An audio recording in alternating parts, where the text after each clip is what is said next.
इस देश में अगर भ्रष्टाचार की बात की जाए तो बहुत अच्छे से समझ में आता है कि वो कितना ज्यादा बढ़ चढ़ के है। अब आप हर एक राजनेता को देख लो, गलत भाषण दे देते हैं, उसके बाद उनका कुछ नहीं होता। अब आपको बहुत अच्छे से पता है पीएमएलए एक्ट के अंदर जब संजय राउत जेल गए 3.5 महीने में बाहर आ गए, बट एक चीज बहुत ये पहली बार देखने को मिली और मोदी सरकार के राज में देखने को मिला कि किस तरीके से ईडी ने, मतलब ईडी का आज तक आप इतिहास उठा के देखें तो किसी सरकार ने उपयोग नहीं किया। कहीं पे भी आप ये देखेंगे भ्रष्टाचार, गलत पैसा इतना जो खाया जा रहा था उसका उपयोग ही नहीं होता था। लेकिन मोदी सरकार के बाद से हमने ये देखा कि किस तरीके से ईडी ने कैसे मनी लॉन्ड्रिंग केसेस को पकड़ा और कैसे आज आप देख रहे हैं कितने बैंक इसकी उसमें आ चुके हैं, कितने बड़े बड़े प्रभावशाली लोग अब घिरे जा रहे हैं, जेल जा रहे हैं। और यहां पे ऐसे ही संजय राउत भी कैसे इन्होंने पूरा का पूरा एक मनी लॉन्ड्रिंग किया था, जेल गए, 3.5 महीने में बाहर आए। लेकिन एनडीटीवी ने रिसेंटली इनका इंटरव्यू लिया जिसका एक क्लिप एनडीटीवी ने अपने ट्विटर पे शेयर किया था, जो नजर पड़ती है मेरी, और मैंने सोचा आप लोगों के साथ भी शेयर किया जाए क्योंकि उस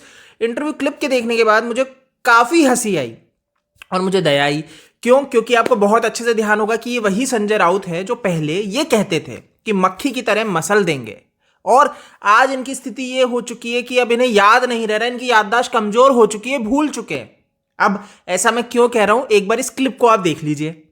संजय जी, सबसे पहले मैं आपसे ये पूछना चाहूंगी कि जब से आप जेल से निकले हैं, 3 महीने आप जेल में रहे मनी लॉन्ड्रिंग के केस में, 3.5 महीने, आप थोड़े बदल गए हैं, जैसा थोड़ा सॉफ्ट स्पोकन संजय राउत दिख रहे हैं हमको। आप उतने अग्रेसिव नहीं हैं पॉलिटिकली जितना पहले होते थे। देखो, जब आदमी जेल में रहता है तो बाहर का पूरा कम्युनिकेशन संपर्क टूट जाता है आपका, बहुत सी बातें आप तक नहीं पहुंचती, बाहर आकर आपको रिकलेक्ट करना पड़ता है बहुत सी बातें, आपको अखबार भी ठीक से नहीं मिलता है और भी कुछ बातें होती है, आप बहुत सी बातें भूल जाते हैं अंदर, क्योंकि आपका कम्युनिकेशन पूरा बंद हो जाता है।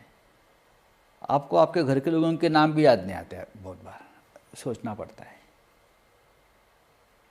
आपको नींद नहीं आती ठीक से, आपको खाना नहीं जाता ठीक से। उसका पूरा जो परिणाम होता है अपने थॉट प्रोसेस पे होता है। हाँ, मैं तो 3.5 महीना रहा, लेकिन लोग सालों साल रहते हैं। जेल का मतलब यह है कि आप भूल जाइए सब कुछ बाहर का। तबीयत खराब हो जाती है कुछ लोगों की, हमारे भी तबीयत अभी भी ठीक नहीं है, मैं आपको बताता हूँ। तो उससे थोड़ा परिणाम होता है बोलने में, सोचने में, गियरअप होने में। लगता है कि मैं भी भूल गया हूँ और लोग भी मुझे भूल गए हैं, लेकिन ऐसा नहीं होता है। धीरे धीरे गियरअप, पार्टी में काम चल रहा है, अभी आया हूँ, थोड़ा सा मेडिकल चेकअप चल रहा है और भी कुछ बातें हैं। हाँ, तो आपने इस क्लिप को देखा और इसको देखने के बाद आप समझ चुके होंगे कि क्यों हंसी आने की मैंने बात की। ये वही संजय राउत है जो कुछ समय पहले धमकियां देते नहीं फिरते थे। ये वही संजय राउत है जो सीबीआई ईडी को कुत्ता कहते फिरते थे। आज इनके ये दिन आ चुके हैं कि इनको इतना झुक के बात करनी पड़ रही है और इन्हें ये बताना पड़ रहा है कि जेल बदल देता है। जी हाँ, ये बिल्कुल सही कहा गया है कि आरोपी जब जेल में जाता है ना वो बदल जाता है, लेकिन 3.5 महीने में वो कितना बदल जाएंगे। समझने वाली बात यह है कि अभी थोड़ा इनके दिमाग पे बहुत ज्यादा टॉर्चर हुआ है। टॉर्चर इन द सेंस इन्होंने कभी सोचा नहीं था कि ये जेल जा सकते हैं। ये उसी तरीके से है जैसे सचिन वाजे क्राइम करता रहा ये सोचते हुए कि मैं मर्डर्स करूंगा लेकिन मुझे कोई नहीं पकड़ सकता, मैं बिल्कुल ओपन क्राइम करता चलूंगा लेकिन कोई ऐसा माइका लाल नहीं है जो मेरे को गिरफ्तार करे, लेकिन आज वो जेल जाता है। तो ऐसा ही कुछ यहां पे हमें देखने को मिला संजय राउत के केस में कि वो ट्विटर पे भाषण देते रहे, ट्विटर पे अनाप शनाप लिखते रहे, ओपनली इंटरव्यूज में अनाप शनाप कहते रहे, और आज जब वो जेल गए और निकल के आए तो अब उन्हें थोड़ा लगने लगा है, अब इनकी बातों में ये तक निकल के आ रहा है कि मोदी जी चाहे से 50 साल राज करें। अजी क्या हो गया है आपको कि आपको ये कहने की नौबत आ गई कि मोदी जी चाहे से 50 साल राज करें लेकिन ओपोजिशन को डिस्ट्रॉय ना करे।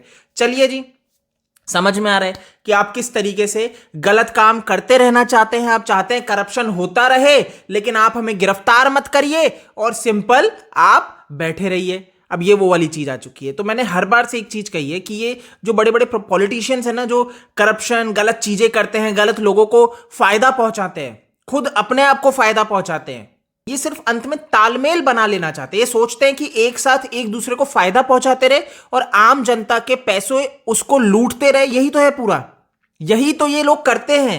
ये बड़ी बड़ी स्कीम्स निकाली जाती है, इतने सारे ऑफर्स आते हैं, उसके अंदर जनता का पैसा लगता है और बाद में आपको ठग लिया जाता है, आपको लूट लिया जाता है। और यही फिर आज ईडी जब कर रही है, इनके पूरे गड़े मुर्दे निकाल रही है, तो इन्हें दिक्कत होने लगी और इनको कहना है कि ईडी ऐसा ना करे, ईडी इनको गिरफ्तार ना करे। मोदी जी 50 साल रहे लेकिन हमें गिरफ्तार ना किया जाए। मैं चाहूंगा कि मोदी जी यहां पे जिस तरीके से एक ये पूरा कर रहे हैं, ईमानदारी से किया जाए, और जो ये गलत भ्रष्टाचारी लोग हैं, चाहे से बीजेपी पार्टी के हो और अन्य पार्टी के हो, प्रभावशाली लोग हो, उनको गिरफ्तार किया जाए, जेल जाए। और ऐसे नहीं कि 3 साल, मतलब मेरे को तो समझ में नहीं आता, इतने इजीली बेल दे देते हैं, सारी चीजें होती है, सब होता है, पर हमारी न्याय व्यवस्था है कुछ नहीं। लेकिन एक चीज बहुत मैं कहना चाहूंगा कि भारत देश जिसको इतना फैसिस्ट और ये कहा जाता है ना कि भाई यहां पे तो तानाशाही है, इनको मैं कहूंगा जिनको भारत देश में तानाशाही दिखती है, जिन्हें ये लगता है भारत में टॉर्चर किया जा रहा है, आजादी नहीं है उन्हें जीने की, बोलने की, तो उन्हें एक बार इस बार फीफा वर्ल्ड कप में चले जाना चाहिए और वहां पे अपनी टी शर्ट उतार के उड़ा देना चाहिए। तब इन्हें समझ में आएगा कि जेल में बैठ के रोटी खाने का स्वाद क्या होता है, जो ये कह रहे कि भारत देश में तानाशाही है, यहां पे बोलने करने की आजादी नहीं है। आप इतने इतने भ्रष्टाचार कर जाते हो, आप इतनी जालसाजी कर जाते हो, उसके बाद आप ओपनली धमकियां देते हो, आपको डर नहीं, और आप कहते हो भारत देश में डर है। आई एम सॉरी, भारत देश में आपको इतनी स्वतंत्रता है, इतनी आजादी है, आप इतना खुल के बोल सकते हो, बातें लिख सकते हो, लेकिन ये कुछ करप्ट लोगों की वजह से सारी चीजें बिगड़ जाती है, ये अपनी गंदी पॉलिटिक्स करते हैं। दोस्तों इस वीडियो में इतना ही है। आई होप आपको समझ में आया होगा मेरा कहने का अर्थ क्या था, और आपको भी हंसी आई होगी।